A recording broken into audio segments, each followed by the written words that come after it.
15મી August અને શ્રાવણ મહિનાની double ધમાકા offer 800 વાળી બેડશીટ માત્ર 1200 રૂપિયામાં 3 નંગ. પૂજા થાળી સાથે લોટી નારિયેળ તદ્દન ફ્રી.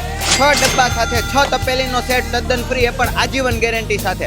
માત્ર 1299 રૂપિયામાં 36 પીસનો ડિનર સેટ, એ પણ આજીવન ગેરંટી. 2799 રૂપિયામાં 6 પીસ વર્ક વાળો કમ્ફર્ટર સાથેનો બ્રાઇડલ સેટ. 10,000 વાળો ટ્રાયપ્લાય 3 કુકરનો કોમ્બો માત્ર 3500 રૂપિયામાં, તેમજ 3000 રૂપિયામાં નાસ્તા પ્લેટ સાથેનો કમ્પ્લીટ ડિનર સેટ અને નાસ્તા પ્લેટ વગર માત્ર 2500 રૂપિયામાં અને આજીવન ગેરંટી. માર્કેટમાં મળતી 1800 થી 2000 વાળી બેડશીટ માત્ર 2000 રૂપિયામાં 3 નંગ સુપર કિંગ સાઇઝ અને કોટન ફીલની આ બેડશીટ રહેવાની છે. 500 રૂપિયામાં 4 સ્ટીલની બોટલ. 1111 રૂપિયામાં પૂજા થાળી. 1111 માં ઓરિજિનલ ક્રિસ્ટલના તોરણ. 999 રૂપિયામાં 4 સિંગલના દોહર, તેમજ 999 રૂપિયામાં 4 સિંગલના એસી બ્લેન્કેટ મળશે. 13000 વાળું બોસ કંપનીનું એર ફ્રાયર માત્ર 5500 રૂપિયામાં. 7595 વાળું બોસ કંપનીનું ઓવન માત્ર 4500 રૂપિયામાં. બોસ કંપનીના મિક્સર માત્ર 1550 રૂપિયામાં. બોસ કંપનીના jumbo max grill sandwich machine માત્ર 3500 રૂપિયામાં. બોસ કંપનીની 2000 વાળી ઇસ્ત્રી માત્ર 1300 રૂપિયામાં. 1111 રૂપિયામાં 5 પ્લેટ વાળું ઢોકળિયું. 6 તપેલીનો સેટ માત્ર 1999 રૂપિયા અને આજીવન ગેરંટી. મેરેજની ખરીદી કરવી હોય તો મુલાકાત લેવાનું ચૂકતા નહીં. 15મી ઓગસ્ટ અને શ્રાવણ મહિનાની ડબલ ધમાકા ઓફર શનિવાર અને રવિવાર. પેજને ફોલો કરી લેજો. આગળ પણ ધમાકેદાર ઓફરો આવતી રહેવાની છે. પેજને ફોલો કરો, રીલને વધુથી વધુ શેર કરીને પહોંચી જાજો બ્રહ્માણીમાં.